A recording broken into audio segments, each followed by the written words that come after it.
You're watching your baby do exactly what you just did. You yawn, he yawns. You smile, she smiles back. You pick up your phone and suddenly your 8-month-old is grabbing the TV remote with the same grip, the same focus, the same deliberate motion you used 30 seconds ago. Most parents find this adorable, some think it's a coincidence, and almost everyone assumes the same thing. The baby is just copying because that's what babies do. They see something, they repeat it. Simple. That explanation feels right. It's intuitive. It fits the way we talk about babies all the time. We call them sponges. We say they absorb everything. We imagine their learning as something passive, like a recording device that captures footage and plays it back later. And that image isn't completely wrong, but it's missing something important. Something that changes what it actually means when your baby locks eyes with you and does what you just did. What's happening in that moment isn't imitation in the way we usually use that word. It's something more fundamental, more active, and more connected to you than most parents realize. And once you understand it, you'll never look at those small everyday moments the same way again. There's a belief almost every adult carries about how babies learn. The idea is that they watch, they store, and eventually they reproduce. Passive first, active later.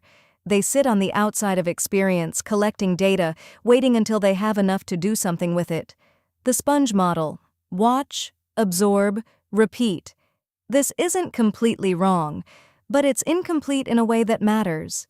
It places the baby outside the process, observing from a distance, and 3 decades of research shows the reality is almost the opposite of that.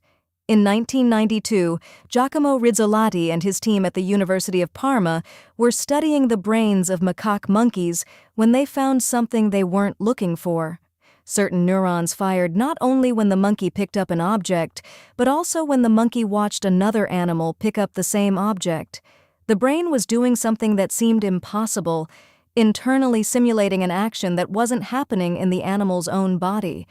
These cells became known as mirror neurons. Researchers began asking whether the same system existed in humans. It does. And Andrew Meltzoff at the University of Washington spent decades studying imitation in infants and reached a conclusion that directly challenges the passive sponge model. Newborns less than 72 hours old already imitate facial expressions. Not because they learned to, not because they practiced, because the human brain comes wired with a direct connection between perceiving an action and internally reproducing it. Your baby isn't collecting information from the outside to use later. He's actively participating in what he sees, at the moment he sees it, at the deepest level there is, the neural level. What this means in practice is that when your baby watches you do something, his brain isn't just registering the image, it's doing it alongside you, not with the body, but internally. And it's from that internal simulation that the visible imitation you see emerges. But there's something most people don't know about how this system actually works in young babies, and it's where the story gets more interesting. Researchers at the University of Budapest, led by Gergely Csibra, ran a series of experiments with babies between 6 and 18 months old. They showed the babies an adult performing an action in a specific way, but sometimes the adult had an apparent reason for doing it that way, and sometimes they didn't. In one version, the adult turned on a light using their forehead instead of their hands. When the adult's hands were free, babies imitated the forehead movement. When the adult's hands were visibly occupied, babies used their hands to turn on the light instead. This is remarkable. The babies weren't copying the movement, they were copying the intention behind the movement. They understood that turning on the light was the goal, and they chose the most efficient means available to reach that goal. That requires reading intention, making judgments about what matters, and separating the method from the objective. In babies under 18 months old, your baby's imitation isn't reflex, it's social reasoning in action. There's a second element in this process that goes beyond skill learning, and it has everything to do with you specifically. Vasudevi Reddy, a researcher at the University of Portsmouth, spent years studying what happens in the gaze between parents and babies during imitation interactions. What she found was that babies don't imitate indiscriminately. They imitate more and with greater accuracy when they're in a state of emotional connection with the person in front of them, when they feel safe, when the eye contact is warm, when the adult's presence is available and responsive. This means imitation isn't only a learning mechanism, it's also how your baby builds and confirms connection. When your baby copies you, two things are happening at the same time. He's learning about the world, and he's confirming that the two of you are connected. These are separate processes running in parallel, and both of them depend on the quality of presence you offer. If this kind of content about your baby's development is useful to you, subscribing to the channel is the easiest way to keep getting it. This is exactly what gets covered here regularly. There's a third layer to this story that surprises most parents when they hear it, and it's the one with the most direct implications for everyday life. Patricia Kuhl, a neuroscientist at the University of Washington, conducted a study that became well known for demonstrating something that seemed almost implausible. She divided babies into groups and exposed each group to a foreign language, Mandarin, that none of them had heard before. One group received the input from a real person, physically present in the room, interacting with the baby directly. The other group received exactly the same content through video or recorded audio, with no live human presence. The results were unambiguous. Babies exposed to the real person learned. Babies exposed to the screen and the audio showed no detectable learning. The infant brain has a filter.